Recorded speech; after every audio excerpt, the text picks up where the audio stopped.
নজর রাখবো পরবর্তী সংবাদে।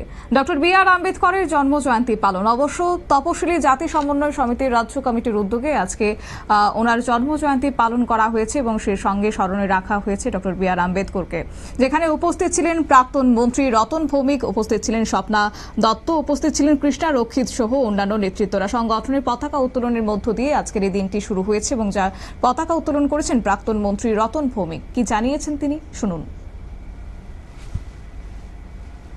সমিতি সারা রাজ্যের সাথে রাজ্য কেন্দ্রে ডক্টর বি.আর. আম্বেদকরের 134তম জন্মবার্ষিকী পালন করছি।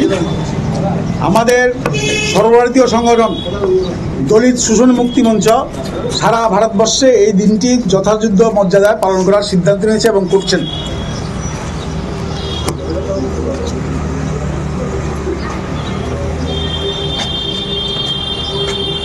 আজকে আম্বেদকরের জন্মদিন পালন এটা অত্যন্ত গুরুত্বপূর্ণ। এই কারণে গুরুত্বপূর্ণ যে ভারতবর্ষে ডক্টর বি.আর. আম্বেদকর এই দেশকে যেভাবে গড়ার জন্য স্বপ্ন দেখেছিলেন, জাত পাত বর্ণ এগুলি দূর করে একটা সুন্দর ভারতবর্ষ তৈরি করার স্বপ্ন, এই স্বপ্ন ভারতবর্ষের সংবিধানকে তৈরি করেছিলেন।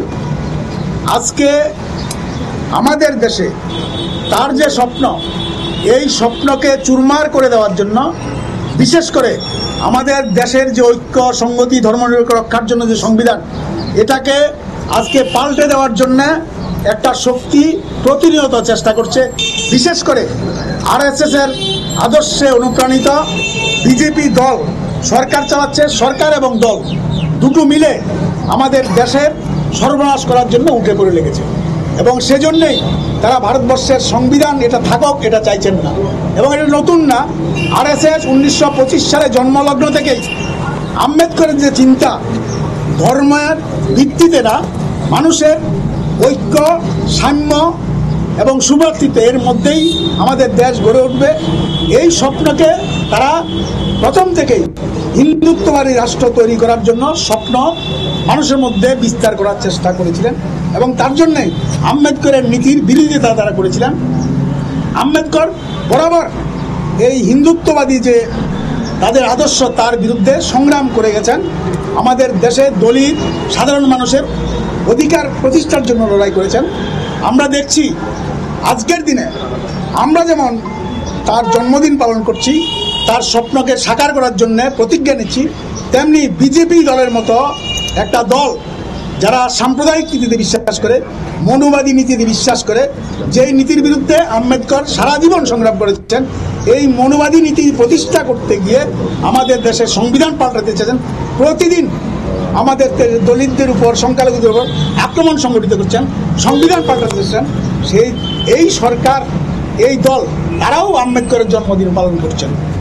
এটা পরিতাপের যে আমাদের দেশের মতো একটা দেশ, যেটা আমরা ভারতবর্ষকে গণতান্ত্রিক একটা দেশ হিসেবে সবাই সম্মান করি, আন্তর্জাতিক ক্ষেত্রে সুনাম ছিল, আজকে সেই সুনাম ভূয়ণ্ঠিত হচ্ছে এবং আমাদের দেশের বিজেপি সরকার আরএসএসের আদর্শে অনুপ্রাণিত হয়ে আবার মনুবাদী যে নীতি, যেই নীতির বিরুদ্ধে লড়াই করে কিছুটা হলেও আমরা অগ্রসর হয়েছিলাম, আমাদের সংবিধান কিছু অধিকার দিয়েছিল, এই অধিকার হরণ করে আজকে সংবিধানকে পদদলিত করে আজকে আমাদের দেশে আবার একটা জঘন্য খেলায় তারা নেমেছেন।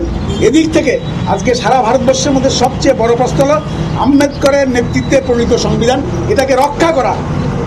এই রক্ষা করার যে সংগ্রাম, আমরা আবেদন রাখবো শুধু তফসিলি অংশের মানুষ না, সমস্ত অংশের মানুষ মিলে এই সংবিধানকে রক্ষা করে ভারতবর্ষে যে ফ্যাসিবাদী একটা নতুন নীতি তৈরি করার চেষ্টা হচ্ছে, আক্রমণ সংগঠিত, এর বিরুদ্ধে আমরা লড়াই করব। আমরা লক্ষ্য করেছি যে ভারতবর্ষে অনেক।